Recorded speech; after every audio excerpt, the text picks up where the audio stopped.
வணக்கம் அன்பாசின சொந்தங்களே, நாங்கள் இன்று காணொளியில் பார்க்க இருக்கின்ற விஷயம் இலங்கையில் புதிதாக அறிமுகம் செய்யப்பட்டிருக்கும் பச்சை மிளகாய் ஐஸ்கிரீம்.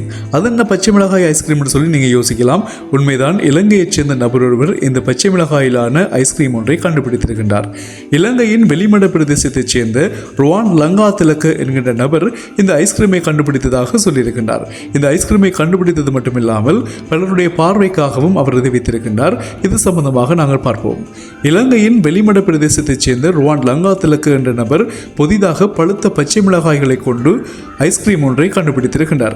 அந்த ஐஸ்கிரீம் சம்பந்தமாக அவர் சொன்ன விஷயம் என்று சொன்னால், பழுத்த பச்சை மிளகாய்களோடு பசுப்பால் மற்றும் சீனி கலந்து இந்த ஐஸ்கிரீம் தன்னால் உற்பத்தி செய்யப்பட்டதாகவும், இலங்கையின் ஊவா மாகாணத்தின் வெல்லச பல்கலைக்கழகத்தினுடைய தொழில்நுட்ப பிரிவின் உதவியோடு இந்த ஐஸ்கிரீம் உற்பத்தி செய்யப்பட்டதாகவும் அவர் சொல்லியிருக்கின்றார்.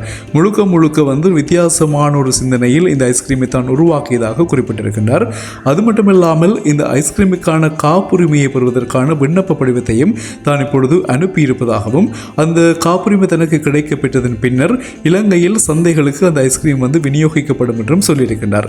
அது மட்டுமில்லாமல் இந்த ஐஸ்கிரீம் இப்பொழுது எங்கு காட்சிப்படுத்தப்பட்டிருக்குன்னு சொன்னால், இலங்கையில் கொழும்பு 7 ஹெக்டேர் கோபப்படுவ விவசாய மற்றும் விவகார ஆய்வு மன்றத்தில் இடம்பெற்ற நிகழ்வு ஒன்றில் இவரால் இந்த ஐஸ்கிரீம் காட்சிப்படுத்தப்பட்டிருக்கு. அந்த நிகழ்வில் கலந்து கொண்ட விவசாய அமைச்சர் மஹிந்த அமரவீர மற்றும் அவரோடு வந்த பல குழுவினர்கள் இந்த ஐஸ்கிரீம் வகையை பார்வையிட்டிருக்கின்றார்கள். அவர்களுக்கு இந்த ஐஸ்கிரீம் மிகவும் பிடித்து போய்விட்டது. எனவே இவரிடமிருந்து இந்த ஐஸ்கிரீம் வகைகளை பெற்றுக்கொள்வதில் அவர்கள் தீவிர ஆர்வம் காட்டி வருவதாக தெரிவிக்கப்படுகிறது. அது மட்டுமில்லாமல் நாங்கள் குறிப்பிட்டது போல வெல்லச பல்கலைக்கழகத்தின் தொழில்நுட்ப பிரிவோடு அவர்களின் உதவியோடு உருவாக்கப்பட்ட இந்த ஐஸ்கிரீம் வகைகள் எந்தவித பக்க விளைவுகளும் இல்லாமல் இருக்கக்கூடியவாறு தான் சொல்லப்படுகிறது. இதில் 2 மிளகாய்கள், 2 வகை மிளகாய்கள், பச்சை மிளகாய்கள் கலக்கப்பட்டதாகவும் குறிப்பிட்டிருக்கின்றார்.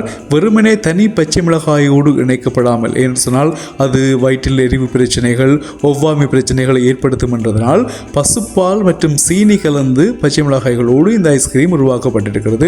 எனவே முழுக்க உரைப்பாயும் இல்லாமல், முழுக்க இனிப்பாயும் இல்லாமல், உரைப்பும் இனிப்பும் சேர்ந்ததான ஒரு கலவையில் இந்த ஐஸ்கிரீம் உருவாக்கப்பட்டிருப்பது சிறப்பாக இருக்கும். இந்த கோடை காலத்தில் காப்புரிமை கிடைக்க பெற்றால் அதிகமானவர்கள் இந்த பச்சை மிளகாய் ஐஸ்கிரீமை இலங்கையில் வாங்கி ருசிக்கக்கூடிய வாய்ப்புகள் ஏற்படும் என்றும் நம்பப்படுகிறது. அது மட்டும் இல்லாமல் இலங்கைக்கு வருகின்ற சுற்றுலாவிகள் இந்த வித்தியாசமான ஐஸ்கிரீம் வகைகள் வாங்கி சுவைக்கக்கூடிய வாய்ப்புகளும் அதிகமாக இருக்கிறது. எனவே காலப்போக்கில் இந்த பச்சை மிளகாய் ஐஸ்கிரீமால் இலங்கை லாபத்தை அடையக்கூடிய வாய்ப்புகளும், அது மட்டுமில்லாமல் பெரும்பாலான வேளைகளில் இலங்கையிலிருந்து ஏற்றுமதி செய்யப்படுகின்ற முக்கியமான பொருளாகவும் இந்த பச்சை மிளகாய் ஐஸ்கிரீம் வருவதற்கான வாய்ப்புகளும் இருக்கின்றன.